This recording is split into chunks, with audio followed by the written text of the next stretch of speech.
Alright guys, this is another LeadFoot Customs car interview. This time it is about one of our own builds. So please forgive us, we have a lot of background noise here at the show. But this is Jace, as all of you know, and he's going to tell you a little bit about this Buick. So, what year, make, and model is this car?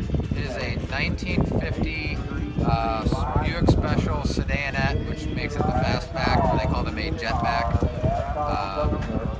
It's four-door, and it is on a 1993 Caprice chassis and floor pan. So it drives like a modern car, but looks like a 50s. So where did we rescue this vehicle from? This came from a family about 20 minutes north of us. A buddy of mine came to me and said he found this car, and it was his great-grandmother's, and she had driven it up until sometime in the 70s and parked it because of a bad clutch and left it to rot in the yard. It was sunk up to the bumpers. Actually, the bumpers were in the ground. This was the worst car I've ever rescued, as far as like condition and like just the pain of getting it out. And now, why did you want to rescue it if it was so bad? Because of the body style that it is. One, it's a 50 Buick, has a beautiful front end, and then it's a fastback. It's a Fleetline or sedanette or jetback, whatever you want to call it. These cars have beautiful lines. In my opinion, they're better than any Merc lead sled. They just look absolutely amazing done. And I couldn't scrap it, so I'm like, we got to figure out something to do with it. So that's how it ended up on the newer platform, because the original frame was gone. And then what did you do with it after you switched the platform out? Because it does have some special, unique qualities to it. It's on full air ride. I've ordered air ride for a B-body GM, which Impala, Caprice, Roadmaster. Put full air ride on it. It's just electric valves, and it's got single compressor, but it's got really great travel. I mean, it gets a lot of lift. You can drive this thing anywhere, and you're not going to bottom out on anything, even though it is cool just to drive it low. It sits on the ground. It's actually channeled about 5.5 inches, so it lays flat out on the ground. And then with the lake pipes on it, it kind of fills in that little bit of a gap. And then as far as we've had it for 3 months, roughly, a little under 3 months, how long did it take you from starting to cut the body out until the last little leg of it, would you say? Just a rough estimate of how many hours and how many days you were working on this thing to get it ready for Pumpkin Run.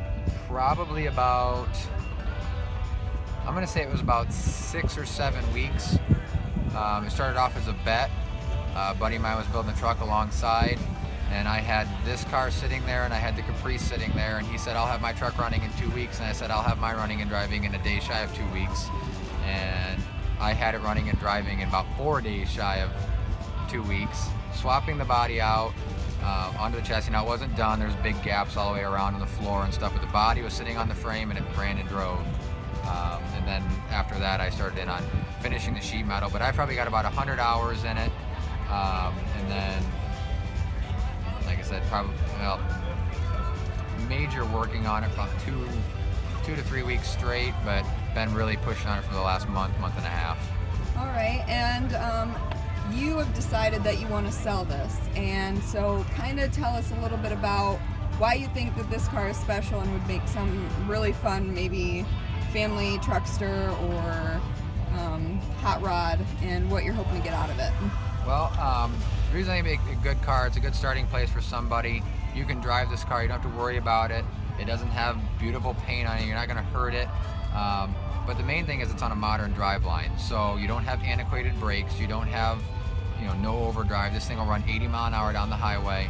Like I said, overdrive transmission, it's fuel injected. This thing's going to start in the dead of winter, not that you need to, but it's not going to give you trouble. And if it does, it's got a diagnostic board on it. You run the code and see what's wrong with it.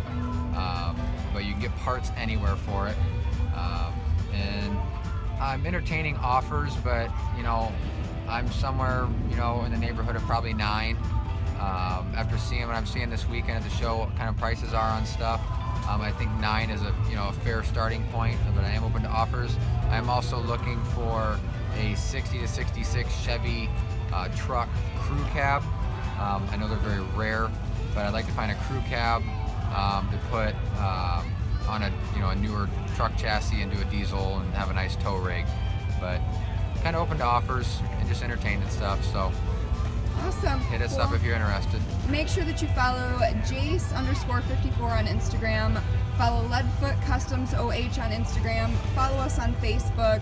And just keep up to date with things. If you're interested in purchasing this vehicle, it is for sale. We will update this video when it sells. But other than that, feel free to message us. And thank you so much, Jace. We really enjoy your vehicles. Thank you. All right. Bye-bye.